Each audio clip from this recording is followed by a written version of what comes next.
Okay right, go head Mastan గారు.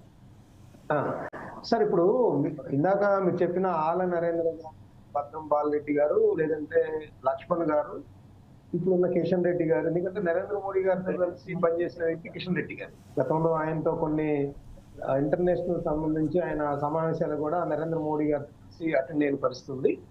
ఇంకో విషయం ఏంటంటే ఉమ్మడి ఆంధ్రప్రదేశ్ లో కూడా వెంకయ్య నాయుడు గారు లాంటి వాళ్ళు భారతీయ జనతా పార్టీని ఉమ్మడి రాష్ట్రంలో బలపరిచేందుకు అనేక రకమైన వ్యూహాలు పట్టారు, పార్టీకి కట్టుబడి ఉన్నారు. అసెంబ్లీలో కూడా బీజేపీ తరఫున పోరాటాలు చేసే పరిస్థితి ఉంది. సో ఇలాంటి పార్టీని ఆయన రాజాసింగ్ అనే వ్యక్తి పార్టీకి సంబంధించి బలంగా వెళ్తుంది. ఎందుకంటే రాజాసింగ్ గారు నిన్న శోభాయాత్రలో చేసిన కామెంట్స్ మనం చూసినట్లయితే రెండు విభాగాలుగా చూడవచ్చు.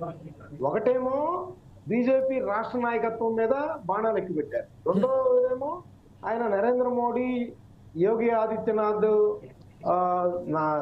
నిర్దేశకత్వంలో, సారథ్యంలో భారతీయ జనతా పార్టీ ఏ విధంగా భారతదేశంలో ముందుకెళ్తుంది, హిందుస్థాన్ గా భారతదేశాన్ని తీసుకెళ్తుందని కొన్ని వర్గాలకి విభేదించే విధంగా కామెంట్స్ కూడా చేశారు ఆయన. ఎందుకంటే భారతీయ జనతా పార్టీ అన్ని వర్గాలను, మైనారిటీలను కూడా కావాలనుకొని వెళ్ళాలనుకుంటున్న ప్రస్తుత పరిస్థితుల్లో, రేపొద్దున తెలంగాణలో కూడా బీజేపీ అధికారంలోకి రావాలని కలగంటున్న పరిస్థితుల్లో ఆయన కొన్ని వర్గాలకి విభేదించేలాగా హిందుస్థాన్ రాష్ట్రం కావచ్చు, లేకపోతే ఓవైసీ వక్ఫ్ బిల్లు మీద అనుసరించిన వైఖరి కావచ్చు, వాళ్ళను విమర్శించే క్రమంలో వాళ్ళని ఒక పక్కన విమర్శిస్తా ఉన్నారు. నరేంద్ర మోడీని ఆకాశానికి ఎత్తుతున్నారు, బీజేపీని ఆకాశానికి ఎత్తుతున్నారు. అట్ ది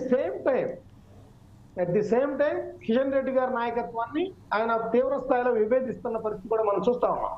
ఎందుకంటే ఆయన పార్టీ ఆఫీస్ లో టేబుల్స్ చూసే వాళ్ళని, లేకపోతే ఇంకేదో జిరాక్స్ పేపర్లు తీసుకొచ్చే వాళ్ళకేదో హై ప్రయారిటీ ఇస్తున్నారు, వాళ్ళని అభ్యర్థులుగా సెలెక్ట్ చేస్తున్నారు అని కామెంట్ చేయటం ఏదైతే ఉందో ఖచ్చితంగా రాష్ట్ర నాయకత్వాన్ని ఆయన కించపరచడమే. రాష్ట్ర నాయకత్వాన్ని కించపరచడం ఖచ్చితంగా కేంద్ర నాయకత్వమే రాష్ట్ర నాయకత్వాన్ని నియమిస్తుంది. ఇప్పుడు కిషన్ రెడ్డి గారిని నియమించినా, రేపొద్దున బండి సంజయ్ గారిని మళ్ళీ నియమించినా, లేకపోతే అందరికీ ఆమోదితమైన బీజేపీ నూతన అధ్యక్షుడిని ఎంపిక చేసింది అయినా కూడా కేంద్ర నాయకత్వమే. అలాంటి కేంద్ర నాయకత్వం నియమించిన వ్యక్తుల్ని ఈ రోజు విమర్శలకు దిగుతున్నారు అంటే ఖచ్చితంగా బీజేపీ నాయకత్వంతో ఆయన విభేదిస్తున్నారు అనేది చెప్పాలి. ఆయన రీసెంట్ గా ఆయన ఇప్పుడు ఎమ్మెల్యేగా ఉన్నారంటే బీజేపీ ఒకసారి క్షమించింది. ఆయన పార్టీకి బలమైనప్పటికీ కూడా అరే బాబు పార్టీనే సుప్రీం, ఇక్కడ వ్యక్తులు ముఖ్యం కాదు, నువ్వే మాకంత ముఖ్యం కాదు, నువ్వు బలమైన పోరాటాలు చేస్తా ఉండొచ్చు, నీదైనా ముద్ర వేసి ఉండొచ్చు, లేకపోతే పోషమాలు ఏరియాకి సంబంధించి నువ్వు పదే గెలుస్తా ఉండొచ్చు, అదంతా పార్టీ బ్యాక్గ్రౌండ్ గానే నువ్వు భావించాలి. చెప్తే నీ వ్యక్తిగతంగా నువ్వు ఫీల్ అయితే మాత్రం అది కుదరని పని అని గతంలో ఆయన్ని సస్పెండ్ చేయటం ద్వారా ఒక హెచ్చరికలు జారీ చేశారు. అంటే ఆయన వ్యాఖ్యలు పార్టీకి చేడు చేస్తాయని కానీ, ఆయన వ్యాఖ్యలు పార్టీ అధినాయకత్వాన్ని విమర్శించే స్థాయిలో ఉంటాయనే కానీ ఎప్పుడు కూడా ఉపేక్షించదు పార్టీ. ఎందుకంటే పార్టీ ఏదైతే ఇప్పుడు లక్ష్మణ్ గారు ఉన్నారు, బండారు దత్తాత్రేయ గారు ఉన్నారు, లేదంటే వెంకయ్య నాయుడు గారు ఉన్నారు, గతంలో ఉమ్మడి ఆంధ్రప్రదేశ్ లో చేశారు, లేకపోతే కిషన్ రెడ్డి గారు ఉన్నారు, వాళ్ళు వెళ్ళిపోవడంతో సంబంధం లేకుండా కేంద్ర స్థాయిలో కేంద్ర మంత్రులుగా ఇస్తున్నారు. వెంకయ్య నాయుడు గారు ఒబీడియంట్ గా ఉన్న ఉపరాష్ట్రపతి కాగలిగారు. అంటే బీజేపీ ఏంటంటే ఎప్పుడు క్రమశిక్షణగా వెళ్ళాలి అనే యాంగిల్లోనే. మస్తాన్ గారు ఒక్క నిమిషం అండి, ఫణేంద్ర గారు ఏదో మాట్లాడబోతున్నారు, అతను he's raising his finger on your comment, so let him give a chance to Phanender గారు చెప్పండి సార్, ఇప్పుడు ఏమంటున్నారు? మీరు ఏకీభవిస్తున్నారా మస్తాన్ రావు గారు చెప్పిన వాక్యాలకు?